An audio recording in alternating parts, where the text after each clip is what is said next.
Sir वैसे अगर कोई निवेशक जो है स्मॉल कैप में एंट्री लेना चाहता है, तो अगर अभी का माहौल देखें बाजार का या फिर जो कुछ प्रेडिक्शंस अभी लगाई जा रही है, क्या सर ये सही समय है उस निवेशक के लिए या फिर अभी थोड़ा सा उसको और इंतजार करना चाहिए?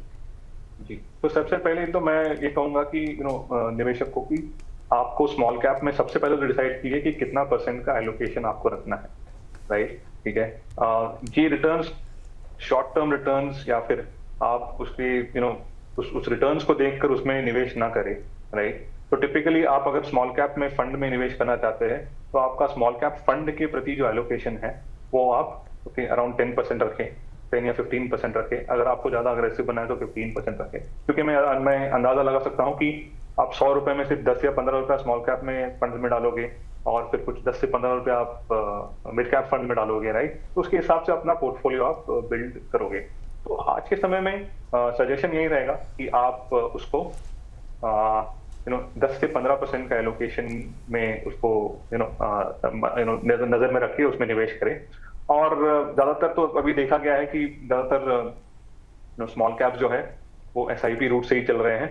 तो ऐसे कोई लमसम इन्वेस्ट करने का कोई मौका है भी नहीं और करना भी नहीं चाहिए, राइट? तो एसआईपी रूट से आप उस एलोकेशन को बढ़ाएंगे। आप शुरू कर रहे हैं, शुरू से ही अगर आपको डिसिप्लिन रखेंगे 10 से 15% का allocation, okay, over the period of time आपको पता चल जाएगा। जब आपको एक्सपीरियंस आपका बढ़े और आपका जो जो रिस्क लेने की क्षमता बढ़ जाती है, जैसे आपका पोर्टफोलियो साइज बड़ा होता है, तब आप एलोकेशन के बारे में सोचिए कि इसको और थोड़ा सा बढ़ा के या फिर उसमें और थोड़ा सा रिस्क हम ले सकते हैं या नहीं। बट आज के समय में आई थिंक 10 to 15% एलोकेशन अगर आप निवेश करना शुरू करना चाहते हैं आज के समय में, तो आप बिल्कुल कर सकते हैं, लेकिन उसको ग्रेजुअली बिल्ड कीजिए। आज के समय में अगर आपको स्मॉल कैप में एक तरह से यहाँ पर निवेश करना है तो 10 से 15% का यहाँ पर आप एलोकेशन कर सकते हैं अपने पोर्टफोलियो में।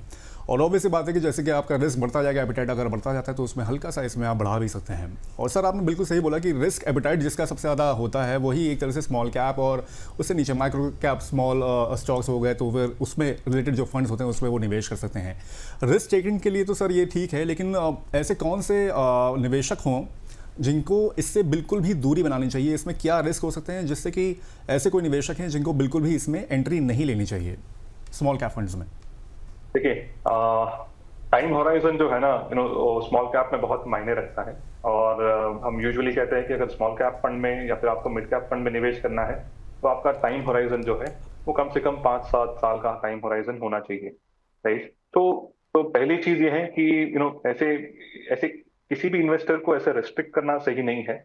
लेकिन अगर आप अपनी इन्वेस्टमेंट जर्नी शुरू कर रहे हैं, इररिस्पेक्टिव ऑफ द एज, जरूरी नहीं है कि आप यंग हो तो ही आप अपनी इन्वेस्टमेंट जर्नी शुरू करते हैं।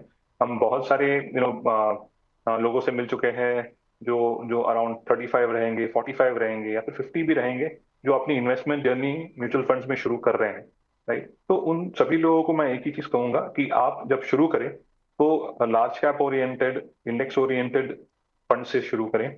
और जैसे आपकी आपका पोर्टफोलियो या फिर आपकी रिस्क लेने की क्षमता बढ़े, तब आप मिड कैप में मूव कीजिए और फिर स्मॉल कैप में मूव कीजिए। तो ऐसे इन्वेस्टर्स जो अपनी इन्वेस्टमेंट जर्नी शुरू कर रहे हैं, दूसरे वो इन्वेस्टर्स जिनका टाइम होराइजन थोड़ा सा लिमिटेड है, 5 से 7 साल है या फिर 5 साल के आसपास है, तो वो भी हो सकता है कि आप स्मॉल कैप के जगह पे आप थोड़े से डाइवर्सिफाइड, जैसे कि लार्ज एंड मिड कैप हो गया या फिर फ्लेक्सी कैप कैटेगरी की तरफ इंक्लाइन रहिए।